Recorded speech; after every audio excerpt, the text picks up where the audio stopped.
السلام عليكم ورحمة الله وبركاته. أبطال رابعة ابتدائي نبدأ مع بعض المفهوم الأول الحركة والتوقف. ولكن النهاردة احنا هنعمل إيه يا مستر محمد؟ الفيديو بيدور حوالين إيه؟ هنحل أسئلة للمفهوم كله. طب يلا بينا مع بعض ونشوف اللي احنا كنا بنتكلم عن إيه. طبعا كنا بنتكلم عن القوة المتزنة والقوة غير متزنة وقوة الدفع وقوة السحب، وعرفنا يعني ايه احتكاك، وعرفنا يعني ايه طاقة وقوة وشغل.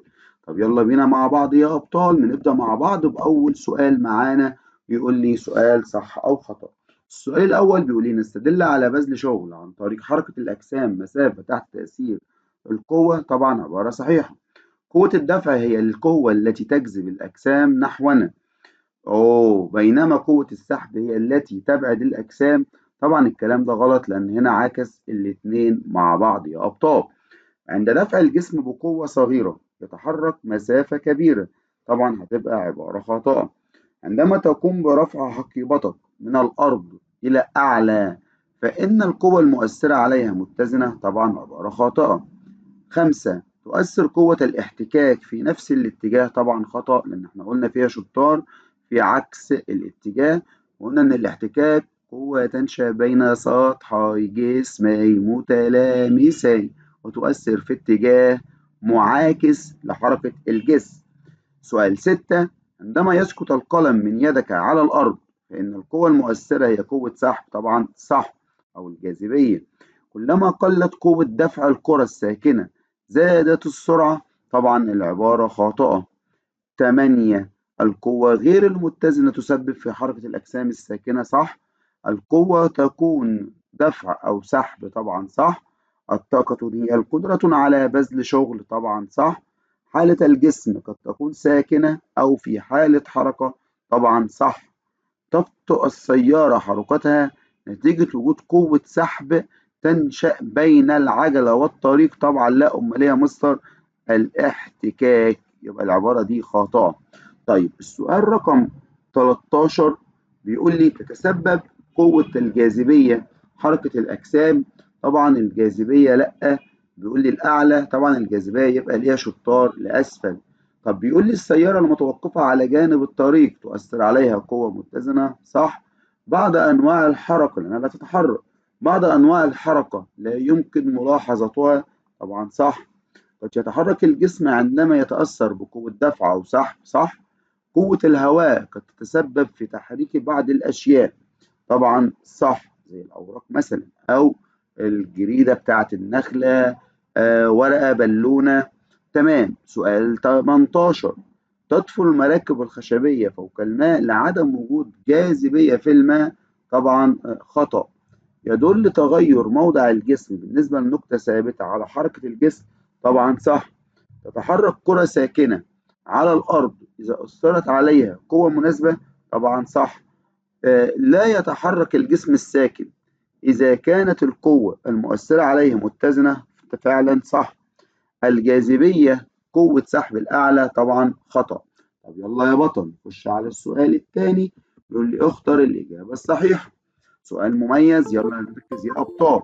بيقول لي إيه هنا يا مستر محمد؟ بيقول لي يمكننا ملاحظة حركة كل مما يلي ما عدا.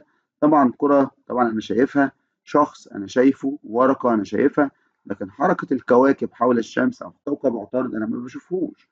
بذلت مي مقدارا كبيرا من الشغل لدفع صندوق كبير لمسافة ما. يعبر ذلك عن مفهوم. طبعا هنا مفهوم الطاقة اللي هي القدرة على بذل شغل. كل مما يلي من أمثلة قوة السحب ما عدا ركل الكرة. ما تبذله القوة التي تتسبب في حركة الجسم مسافة معينة يبقى طبعا الشغل. تمام. السؤال اللي بعده القدرة على بذل شغل هي الطاقة. عند استخدام الفرامل يبقى قوة احتكاك. السؤال اللي بعده يا أبطال بيقول لي سؤال 7. القوة التي تعمل على تقليل سرعة الجسم أو تبطأ منه يبقى طبعا الاحتكاك. السبب في سقوط الأجسام على الأرض يبقى طبعا قوة الجاذبية. كل مما يلي يمثل قوة دفع ما عدا. طبعا احنا قلنا يا أبطال شد الصنارة بعد التقاطها لأنها هتقرب ناحية جسمك، يبقى دي صح. وهو بيقول لي ما عدا يبقى فعلا الإجابة د. 10. تلاحظ هبة تغير موضع كرة الجولف على الحشائش مقارنة بمكانها في حفرة سارية العلم. نتج هذا التغير عن طبعا حركة الكرة. 11. عندما تقوم بتحريك شيء ما باتجاهك فإن القوة طبعا بتبقى قوة إيه يا حبايبي؟ قوة سحب. عند دفع صندوق على الأرض جهة اليمين تكون قوة الاحتكاك، برافو عليك، العكس يبقى جهة اليسار. سؤال 13. توجد سيارة لعبة ثابتة في الطريق وتنقلها أو تركلها نواة لتتدحرج على جانبي الطريق. تعتبر السيارة في حالة حركة بسبب طبعا يا أبطال، هنقوله هنا يبقى بسبب تغير إيه مكانها، عشان هي اتغيرت مكانها. طيب السؤال اللي بعده بيقول لي يمكنك استخدام قوة نقط لإيقاف الدراجة، يبقى الاحتكاك أي مما يلي يعبر عن حركة الجسم، طبعا مياه جارية. طب الوتر لأ، ضوء الشمس لأ، دراجة أنا مش عارف هي ماشية مع مين أو واقفة مش عارف، يبقى المياه الجارية لأن طبعا في حالة حركة. تتحرك أوراق الشجر بسبب قوة دفع الهواء. السؤال 17. عندما تؤثر قوة نقط على جسم ساكن فإنه يتحرك. قوة غير متزنة، يبقى القوة الغير متزنة الجسم الساكن يتحرك. 18. القوة التي تسبب سقوط الأشياء لأسفل، يبقى طبعا الجاذبية. عندما يتحرك جسم إلى الأمام فإن التغير الحادث يكون في طبعا يا شطار في موضع الجسم. ليه؟ لأنه تغير موضع الجسم. سؤال 20 يقول لي أي مما يلي يمثل القوة غير المتزنة. طبعا قوة غير متزنة يا شطار هنتكلم عن لاعب يضرب الكرة بالمضرب. طب تعالى بقى تغير موضع الجسم، طبعا ده تعريف الحركة. تدفع فاطمة صندوقا كبيرا ويأتي عز لمساعدتها، كيف يغير ذلك من قوة الصندوق وحركته؟ طبعا هنا يزيد من كل من القوة والحركة. طيب والسرعة كمان لأنه هيزداد. طيب تعالى بقى السؤال اللي بعده، مصطلح علمي يا بطل. قوة تنشأ بين سطحي جسمين متلامسين وتؤثر في اتجاه معاكس أو مضاد لحركة الجسم، يبقى طبعا ده تعريف الاحتكاك. القدرة على بذل شغل، يبقى طبعا ده تعريف الطاقة. القوة التي تقوم بجذب الأجسام لأسفل، يبقى طبعا قوة الجاذبية. طب يلا يا بطل، أي تغير في موضع الجسم بالنسبة لنقطة ثابتة بداه منها الحركة، يبقى طبعا ده تعريف الحركة. طب بيقول لي انتقال الجسم من مكان إلى آخر، يبقى تعريف برضو الحركة. القوة التي تستخدمها لإبعاد جسم عنك، يبقى طبعا قوة الدفع. الناس فاهمة طبعا الأسئلة دي وعملنا فيديوهات ليها كتير. مقدار الطاقة اللازمة لتحريك جسم، طبعا ده كده الشغل المبذول. طب تعالى بقى يا بطل أو الشغل، تعالى بقى السؤال اللي بعده، يبقى ده تعريف الشغل. تمام. القوة التي تستخدمها لتحريك جسم في اتجاهك يبقى قوة السحب. يلا يا بطل، ها هانت خلاص. هنحل أسئلة كتير عشان أنت طالب تستاهل، طالب متفوق. أستاذ محمد عسل مهتم بيك يا غالي وحريص إن احنا نحل كل سؤال في المذكرة. شكرا يا مستر. أسئلة كتيرة قوي على المفهوم وعلى كل درس، فعلا أنت أستاذ القمة، طالب قالها لي الحصة اللي فاتت، شكرا ليك. السؤال بقى رقم 4 بيقول لي أكمل. بيقول لي عندما يدفع شخص سيارة للأمام يبدأ جسمه في التعرج، وذلك لأن جسمه طبعا بيحصل له يا شطار استهلك طاقته المختزنة. عندما تدفع جسمين مختلفين في الكتلة بنفس القوة يتحرك الجسم الأكبر كتلة مسافة أقل طبعا من المسافة اللي بيتحركها الجسم الأقل كتلة. أي من هذه الأعمال تعد شغلا؟ طبعا دفع سيارة لعبة. للسؤال رقم 4، يعتبر فتح درج المكتب مثالا على قوة طبعا قوة سحب. طب بيقول لي 5، قد تتسبب القوة في زيادة السرعة. سقوط الكتاب من يدك على الأرض بسبب حدوث الجاذبية. تبطئ السيارة سرعتها عند نفاذ الوقود منها نتيجة لقوة الاحتكاك. تحتاج الأجسام الساكنة إلى نقط لتحريكها، طبعا قوة غير متزنة. ليه يا مستر تحتاج الأجسام عشان تتحرك؟ يبقى عايزة قوة غير إيه؟ متزنة. تساعد المحركات التي تم تزويدها بالشاحنة النفاث على البدء في الحركة. محركات شاحنة شوك ويف أقوى من محركات السيارة العادية، وبالتالي فإن سرعتها من سرعة السيارة العادية طبعا هتكون أكبر منه. فطبعا يا جماعة 3 محركات. عند جلوسك على الكرسي فإنك تتأثر بقوة الجاذبية لأسفل. عندما ترفع قدمك عن بدال الدراجة فإن قوة نقط تسبب توقفها طبعا الاحتكاك. أي أنواع الحركة التالية يمكنك ملاحظتها. طبعا أقدر أشوف تطاير ورق الشجر تسبب نقط تقليل سرعة جسم المتحرك، يبقى قوة الاحتكاك. تحرك المراكب الشراعية في الماء بسبب الهواء يمثل قوة طبعا دفع. عندما يتحرك الجسم إلى الأمام فإن التغير الحادث يكون في الموضع. عندما تقل القوة المؤثرة على جسم متحرك فإن سرعته تقل. أن العلاقة بينها علاقة طردية. يعني طردية يعني لما دي تزداد دي تزداد، لما القوة تزداد يبقى السرعة تزداد، القوة تقل يبقى السرعة تقل. أثناء لعبة شد الحبل إذا سحب كل فريق الحبل بقوة متساوية فإن القوة تكون متزنة. استخدام القوة لدفع الجسم بعيدا عنك يعتبر قوة دفع. من أمثلة قوة السحب طبعا سقوط الثمرة من الشجرة.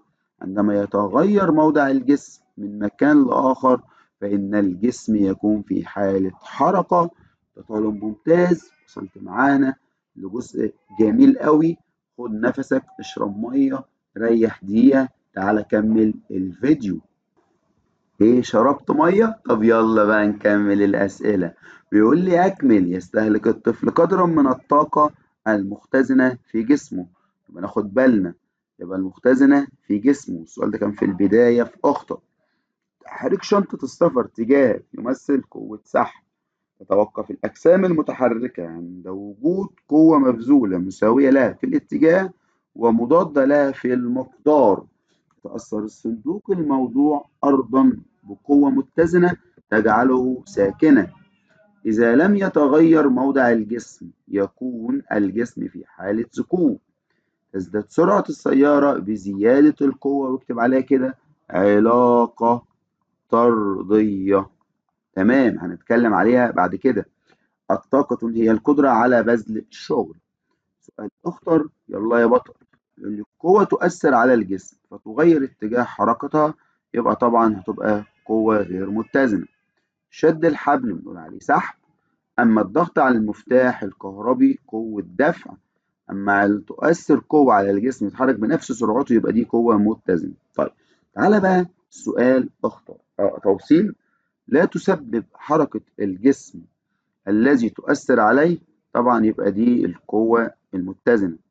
تغير موضع الجسم يبقى دي الحركة، وطبعا انتوا أبطال يبقى دي 2 الشغل. سؤال 7 أنا هنا كاتبها عشان خاطر ما نطولش الفيديو عليك. علل ليه الشاحنة النفاثة أسرع شاحنة؟ لسه قايلين لأنها مزودة ب3 محركات نفاثة قوية جدا بتولد قوة دفع هائلة. سؤال مهم. تسقط الكرة لأسفل عند طرقها من يدك طبعا بسبب قوة الجاذبية اللي بتسحب الأجسام نحو مركز الأرض. عند دفع كرة على الأرض فإنها تتحرك مسافة وتقف، يبقى طبعا طالما تقف أو بتقل سرعتها يبقى بسبب قوة الاحتكاك اللي بتكون أو بين الكرة والأرض، وبتعمل في عكس اتجاه حركة الكرة. طب يلا يا بطل، ماذا يحدث؟ كل دي أسئلة عن المفهوم كله، يعني النهاردة فرصة جميلة قوي. طب يلا، ماذا يحدث؟ بيقول لي إيه يا بطل؟ أثرت قوة متزنة على جسم. تخيل قوة متزنة وجسم ساكن، هيتحرك؟ طبعا لا، يبقى يظل الجسم ساكنا ولا يتحرك. أثرت قوة غير متزنة على جسم ساكن. كل جزء من ده فيه فيديو يا جماعة احنا عاملينه. طبعا يبدأ الجسم في الحركة ويتغير موضعه. أثرت قوة متزنة على جسم متحرك. يظل الجسم متحركا بنفس السرعة وبنفس الاتجاه. طب لو زادت عدد المحركات المستخدمة في شاحنة تزداد قوة الدفع وتزداد سرعة الشاحنة. طب زودنا المظلات يبقى تزداد مقاومة الهواء وتتباطأ سرعة الشاحنة بشكل أكبر. طيب اكتب نوع القوة: متزنة غير متزنة. سلمى قامت بدفع الباب فلم يفتح، يبقى قوة متزنة. عشان ما اتفتحش. جر عربة الحديقة لتبدأ في الحركة يبقى غير متزنة. إيقاف عربة متحركة الضغط على الفرامل إيقاف يبقى غير متزنة. تمام. طيب تعالى لسه هتقف. طيب إيقاف عربة متحركة لسه هيضغط على الفرامل، فهو كده السرعتين مختلفين. تمام. يبقى هنقول هنا سرعة ايه غير متزنة. دفع حائط دون أن يتحرك متزنة. تطاير ورق الشجر غير متزنة. طيب تعالى بقى لسؤال آخر، وسؤال يا جماعة مهم جدا. ليه؟ لأنك أنت طالب مميز معانا. طالب إيه؟ مميز معانا. طب تعالى للسؤال بيقول إيه؟ بيقول لك أجب، وبرضه إحنا هنجاوب معاك. أسئلة المقال كلها. تؤثر القوة في حركة الجسم كيف؟ طبعا القوة بتأثر إزاي؟ القوة يمكن أن تبدأ حركة الأجسام الساكنة. ممكن تزود سرعتها، ممكن تقللها، ممكن توقفها، ممكن تغير اتجاهها. معاك 5 حاجات تكون عارفهم. ما هما القوتان المؤثرتان في الحركة؟ قوة دفع وقوة سحب. يلا يا بطل آخر صفحة معانا، بس طبعا مليئة بالأسئلة المقالية، ولكن طبعا سهلة عشان أنت مع مستر محمد عسل. السؤال بيقول لي قوة دفع، عايز مثال. ركل الكرة. مثلا اسمه ايه؟ قفل الدرج. طيب قوة سحب، فتح الدرج، شد الحبل. ما هما الشرطان اللي واجب توفرهما ليقلل الجسم في حالة حركة؟ تغير موضع الجسم، وجود نقطة ثابتة يمكن قياس هذا التغير. عندما تجلس على الكرسي وينحرك اسم القوة اللي بتسحبك لأسفل الجاذبية. ما القوة التي تقلل من السرعة؟ طبعا الاحتكاك. عند دفع كرة على الأرض تتحرك مسافة ثم تتوقف، اذكر السبب. يبقى بسبب قوة الاحتكاك بين الكرة والأرض اللي بتعمل عكس اتجاه الحركة. 8. طبعا انت ممكن تاخد سكرين وتكتب بالراحة الإجابات ده اهي. تمام. طيب عشان برضو أنا بساعدك إنك أنت تحل كم كبير، نوفر عليك وقت الفيديو برضو، عشان برضو أنت طالب تقدر تراجع الأسئلة دي كلها تاني. طب يلا. سؤال 8. كرة تسقط تسقط الكرة للأسفل إذا تركتها من يدك بسبب الجاذبية الأرضية اللي بتسحب الأجسام نحو مركز الأرض. كيف يمكنك الاستدلال على وجود حركة؟ طبعا أنا دلوقتي كنت حاطط الموبايل هنا، فالموبايل شايفه حد شايله وماشي بيه، أو فجأة جيت ما لقيتش الموبايل، يبقى إذا الموبايل نستنتج إن حد حركه أو اتغير مكانه يعني. طيب إذا قمت بدفع جسمين مختلفين في الكتلة بنفس القوة، فأي الجسمين سيتحرك مسافة أكبر؟ الجسم الأكبر كتلة أم الجسم الأقل كتلة؟ طبعا الجسم الأقل كتلة، ودي قلناها الحصة اللي فاتت. أي العبارات التالية يعبر عن جسم بيقوم ببذل شغل؟ طب بص كده معايا. ركل الكرة صح. طب دفع شخص الجدار ثابت، بالله عليك أنت تقدر تحركه؟ لا طبعا، يبقى الكلام ده مرفوض. رفع حقيبة، أنا غيرت مكانها. سحب شخص لعربة التسوق، طبعا صح. طيب ما القوة التي تنشأ سطح جسم بين سطحي جسمين متلامسين واتجاه معاكس؟ يبقى الاحتكاك. ما العلاقة بين كتلة الشاحنة والمسافة التي تقطعها؟ طبعا لو زادت الكتلة يبقى المسافة صغيرة اللي هتقطعها، طبعا بعد لما نثبت كل العوامل اللي حوالينا. طب لو كانت الكتلة صغيرة يبقى هتدي سرعة أو تقطع مسافة أكبر. طيب السؤال يبقى علاقة عكسية. 11 والأخير، الحمد لله على السلامة. الشكل المقابل يوضح هبوط رجل المظلات.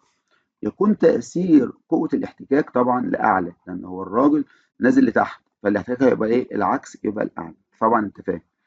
قوة الجاذبية بتسحب لأسفل، يبقى الإجابة لأسفل. طب اكتب دفع أو سحب لتوضح نوع القوة المؤثرة على الأجسام في كل صورة. الراجل ده بيضرب إيه؟ دي كرة طبعا، بيضرب الكرة بالمضرب يبقى دفع. طب اللي بيسحب الكلب يبقى سحب. طب اللي بيضغط على الزرار دوت المفتاح الكهربي يبقى دفع. يحاول هاني تحريك الصندوق كما في الشكل المقابل. القوة التي تسبب حركة الصندوق تمثل قوة. طبعا هو هنا بيدفعه يبقى دفع عشان رايح بعيد عن جسمه. طب خد بالك بقى، هو هنا رايح ناحية اليمين. تمام. تؤثر قوة الاحتكاك على الصندوق أثناء حركته في اتجاه الاحتكاك، هيبقى في العكس، يبقى اليسار. إيه ده؟